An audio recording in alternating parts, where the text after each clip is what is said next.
आज हम ऊंट और सियार की एक बहुत ही मशहूर कहानी की परतों को खोलेंगे। ये एक ऐसी कहानी है जो हमें दोस्ती और टूटे हुए भरोसे के नतीजों के बारे में बहुत कुछ सिखाती है। तो कहानी के दिल में एक बहुत ही बुनियादी सवाल छिपा है। क्या होता है जब किसी की अच्छाई का सिला धोखे से दिया जाए? यही सवाल इस पूरी कहानी की नींव है। तो चलिए, कहानी शुरू होती है एक जंगल से, जहां दो ऐसे किरदारों में दोस्ती हो जाती है जो एक दूसरे से बिल्कुल अलग थे। अब इन किरदारों को समझना बहुत जरूरी है। देखिए, एक तरफ है चालाक और मौकापरस्त सियार, जो हमेशा अपने फायदे की सोचता है, और दूसरी तरफ है सीधा साधा समझदार ऊंट, जो दोस्ती को दिल से निभाता है। मतलब उनकी दोस्ती में ये जो एक डिसबैलेंस था ना, वो शुरू से ही था। उनकी दोस्ती की बुनियाद थी नदी किनारे रोज की मुलाकातें। ये उनके लिए एक रस्म जैसी थीं।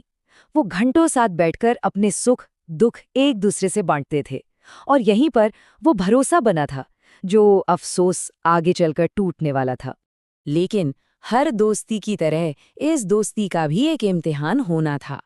कहानी में मोड़ तब आता है जब सियार का लालच उस पर हावी हो जाता है और उसके दिमाग में एक बहुत ही चालाकी भरी योजना जन्म लेती है। मीठे रसदार तरबूज। बस ये ख्याल आते ही सियार के मुंह में पानी आ गया। नदी के उस पार एक खेत में पके हुए तरबूजों की खबर ने उसके दिमाग में एक शातिर प्लान को जन्म दिया, और अब उसका लालच उसकी दोस्ती पर भारी पड़ने वाला था। सियार की योजना बहुत ही सोची समझी थी। देखिए, स्टेप बाय स्टेप। पहला कदम, उसे तरबूजों के बारे में पता चला। दूसरा, उसे समझ आया कि भाई नदी तो एक बहुत बड़ी रुकावट है। तीसरा, उसे फौरन अपने दोस्त ऊंट की याद आई, जो आराम से नदी पार कर सकता था। और चौथा, सबसे चालाकी भरा कदम, उसने इस पूरे प्लान को ऊंट के लिए एक तोहफे की तरह पेश किया, ताकि उसका अपना मतलब छिपा रहे।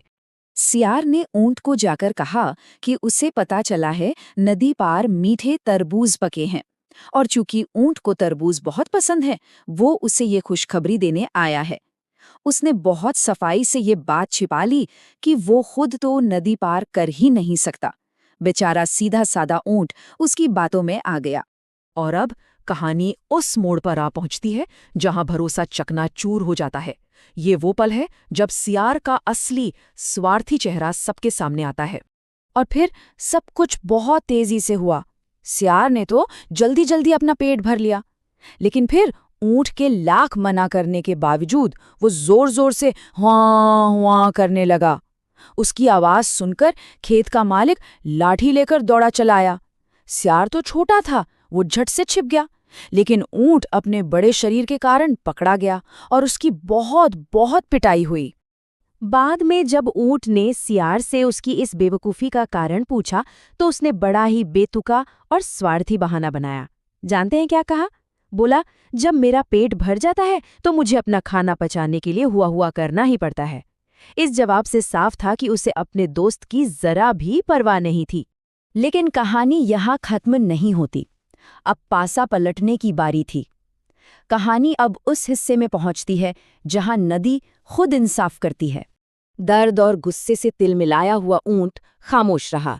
उसने सियार को वापस अपनी पीठ पर बैठने दिया। उसकी ये खामोशी, जानते हैं, किसी बड़े तूफान से पहले की शांति थी। वो अपने दिमाग में सियार को सबक सिखाने का प्लान बना रहा था। जैसे ही वो नदी के बीचों बीच पहुंचे, ऊंट ने भी ठीक सियार वाला ही दांव चला। उसने कहा, खाना खाने के बाद पानी में डुबकी लगाना मेरी आदत है। ये मेरे पाचन के लिए बहुत जरूरी है। ये सुनते ही सियार के तो होश उड़ गए। और फिर ऊंट नदी की गहरी धार में बैठ गया। सियार को तैरना नहीं आता था। वो मदद के लिए चिल्लाता रहा, चीखता रहा, लेकिन ऊंट ने उसकी एक नहीं सुनी। धोखेबाज सियार नदी की तेज धार में बह गया और उसे अपने किए की सजा मिल गई। तो ये कहानी हमें सिखाती क्या है? चलिए अब जरा इसके पीछे छिपे गहरे संदेशों को समझने की कोशिश करते हैं। इस कहानी का जो सबसे बड़ा सबक है वो है जैसा को तैसा। इसका मतलब है कि किसी के बुरे बर्ताव का जवाब उसी के तरीके से देना। हाँ, ऊंट का कदम थोड़ा कठोर जरूर था, लेकिन ये सियार के धोखे का एक सीधा जवाब भी था।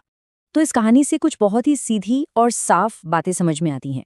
पहली, जैसा बोगे वैसा काटोगे। मतलब बुरे काम का नतीजा बुरा ही होगा। दूसरी बात ये कि अगर कोई सिर्फ आपका फायदा उठा रहा है तो उसके लिए हमेशा अच्छा बने रहने का कोई मतलब नहीं। कभी कभी स्वार्थी और चालाक लोगों को सबक सिखाना भी जरूरी हो जाता है।